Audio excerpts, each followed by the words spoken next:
ಬೆಂಗಳೂರು ರೈಲು ನಿಲ್ದಾಣದಿಂದ ನಾವು 9 ಜನ ಗೋಂದಾವಳಿಗೆ ಹೊರಟ್ವಿ. ಭಾಳ ಬೇಗ ರೈಲ್ವೆ ನಿಲ್ದಾಣಕ್ಕೆ ನಾವು ಹೊರಟುಬಿಟ್ಟಿದ್ದರಿಂದ ಭಾಳ ಹೊತ್ತು ಕಾದ್ವಿ. ಸುಮಾರು 1 ಗಂಟೆ ಮೇಲೆ ಕಾದ್ವಿ. ಅದು ಯಾವುದ್ಯಾವುದೋ ರೈಲುಗಳು ಬಂದು ಹೋಗಿ ಮಾಡ್ತಾಯಿತ್ತು.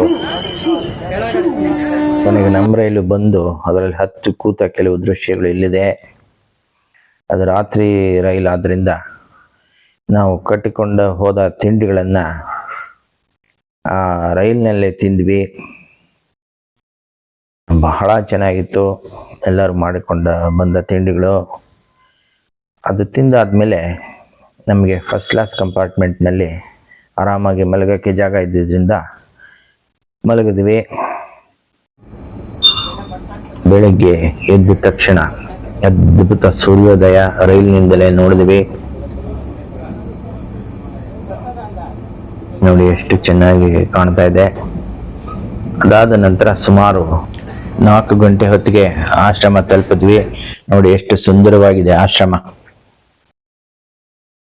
ಅಲ್ಲಿ ಧ್ಯಾನ ಮಂದಿರ ಅಂತೆ, ಮ್ಯೂಸಿಯಂ ಅಂತ ಇದೆ. ನಮ್ಗೆ ಹೇಳ್ಕೊಳಕ್ಕೆ 5 ಬೆಡ್ ಇರುವಂತ 2 ರೂಮ್ಗಳನ್ನ ಕೊಟ್ಬಿಟ್ರು. ನೋಡಿ ಬಹಳ ಚೆನ್ನಾಗಿದೆ ಅಲ್ಲಿನ ವ್ಯವಸ್ಥೆ. ಇದು ಮುಖ್ಯವಾದ ಮಂದಿರ. ಅಲ್ಲಿ ನಾವೆಲ್ಲ ಆರಾಮಾಗಿ ಕೂತಿರೋದು. ಅಲ್ಲಿ ಗೋಪೂಜೆ ಅಂತ ನಡೆಯುತ್ತೆ ದಿನಾಗಲೂ. ಅಲ್ಲಿ ಎಲ್ಲರನ್ನು ಬೇಗ ಎಬ್ಸಕ್ಕೆ ಒಂದು ಬಹಳ ಒಳ್ಳೆ ಐಡಿಯಾ ಮಾಡಿದ್ರು. ನೋಡಿ ಬೆಳಗಿನ ಜಾವ 4ರಿಂದ 4:30ಕ್ಕೆ ಮಾತ್ರ ಬಿಸಿನೀರು, ಆಮೇಲೆ ಬಿಸಿನೀರು ಬರಲ್ಲ. ಸೊ ನಾವೆಲ್ಲ ಚಟಪಟ ಅಂತ ಎದ್ದು 4ರಿಂದ 4:30 ಸ್ನಾನ ಮಾಡಿ ರೆಡಿ ಆಗ್ಬಿಡ್ತಾ ಇದ್ವಿ. ಆಮೇಲೆ 5ರಿಂದ 6:30 ಕಾಕಡ ಆರತಿ ನೋಡಕ್ಕೆ ಬಹಳ ಚೆನ್ನ. ಒಂದು ಸಣ್ಣ ತುಣುಕು ಇದೆ ನೋಡಿ.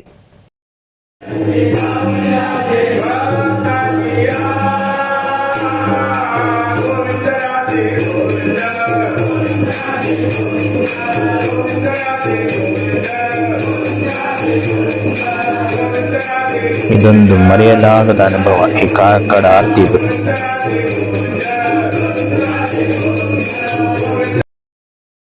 6:30ರಿಂದ 7ಕ್ಕೆ ಮಸಾಲಾ ಟೀ ಕೊಡೋರು, ತುಂಬಾನೇ ಚೆನ್ನಾಗಿರೋದು. 7ರಿಂದ 8:15 ತನಕ ಪೂಜೆ ಎಲ್ಲ ಮಾಡೋರು. ಕರೆಕ್ಟಾಗಿ 8:30ಕ್ಕೆ ಒಳ್ಳೆ ರುಚಿಕರವಾದ ತಿಂಡಿ ಕೊಟ್ಬಿಡೋರು. 12 ಗಂಟೆವರೆಗೆ ನಮಗೆ ಅಲ್ಲಿಂದ ಬಿಡು ಸಿಗ್ತಾ ಇತ್ತು. ಅವಾಗ ಸುತ್ತಮುತ್ತಲ ಎಲ್ಲ ಸ್ಥಳಗಳನ್ನ ಕಾಲ್ನಡಿಗೆಯಿಂದಲೇ ಹೋಗಿ ನೋಡ್ಕೊಂಡ್ ಬಂದ್ಬಿಟ್ವಿ. ನೋಡಿ ಅನೇಕ ಸ್ಥಳಗಳು ಹೊರಗಡೆ ಇರೋದು. ಅವ್ರು ಇದ್ದಿದ್ದ ಜಾಗ ಅಂತೆ ಅಲ್ಲೇ ಹತ್ರದಲ್ಲಿದೆ. ಇದು ಅಷ್ಟೇನೆ, ಅನೇಕ ಮೂರ್ತಿಗಳನ್ನ, ಆಂಜನೇಯನ ದೇವಸ್ಥಾನವನ್ನ ಅವರು ಮಾಡಿದ್ದಾರೆ. ಅಲ್ಲೇ ಸುತ್ತಮುತ್ತಲು ಕಾಲ್ನಡಿಗೆಯಲ್ಲಿ ಹೋಗುವಂಥದ್ದು. ಇದು ಕೂಡ ಅವರು ಪ್ರತಿಷ್ಠಾಪನೆ ಮಾಡಿದ್ದು. ಅದ್ರ ಹತ್ರನೇ ಒಂದು ಮ್ಯೂಸಿಯಂ ಇದೆ. ಇದು ಅಲ್ಲಿದ್ದು. ಆ ಮ್ಯೂಸಿಯಂ ಅಲ್ಲಿ ನಮ್ಮ ಅಣ್ಣಯ್ಯ ತಾತ ಅವರು ಬೆಂಗಳೂರಿನಲ್ಲಿ ಇದೇ ತರ ಮಂದಿರವನ್ನು ಸ್ಥಾಪಿಸಿದ್ದರ ಒಂದು ಫೋಟೋ ಇದೆ. ಅದನ್ನು ನಾವು ಅಲ್ಲಿ ನೋಡಬಹುದು.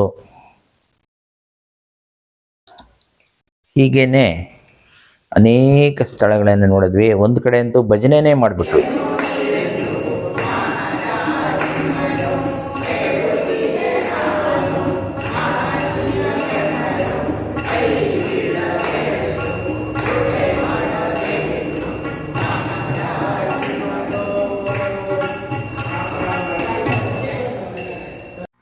ಇದು ಅಲ್ಲಿನ ಅತಿ ದೊಡ್ಡ ಪಾಕಶಾಲೆ.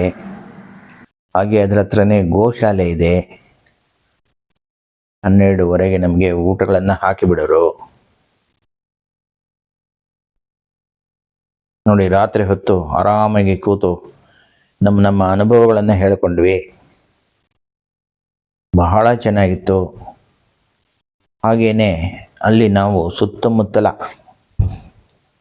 ಸೀನರಿಗಳನ್ನ ಫೋಟೋ ತೆಕ್ಕೊಂಡ್ವಿ. ಸೂರ್ಯಾಸ್ತ, ಅಲ್ಲಿನ ಗೋಪುರ ಎಲ್ಲ ತೆಕ್ಕೊಂಡು ಶಾಪಿಂಗು ಮಾಡಿಬಿಟ್ವಿ ಅಲ್ಲೇನೆ ಒಂದಷ್ಟು. ಹಾಗೆ ಹೋಗಿ ನಮಗೆ ಅದೇ ಥರ ಭಜನೆ ಮಾಡೋಕ್ಕೆ ಬರುತ್ತೋ ಬಿಡುತ್ತೋ ಟೋಪಿಗಳು, ಅಡ್ರೆಸ್ಸು ಎಲ್ಲ ಕೊಂಡ್ಕೊಂಡ್ಬಿಟ್ವಿ. ಹಾಗೇನೆ ಗ್ರೂಪ್ ಫೋಟೋಗಳು ತೆಕ್ಕೊಂಡ್ವಿ ಅಲ್ಲಿ. ರಾತ್ರಿ ಹೊತ್ತು, ಬೆಳಗ್ಗೆ ಹೊತ್ತು ಕೂತಿರೋದು, ನಿಂತಿರೋದು, ಮಂದಿರದ ಎದುರಿಗೆ ನಾವೆಲ್ಲ ನಿಂತು ಫೋಟೋ ತೆಕ್ಕೊಂಡ್ವಿ.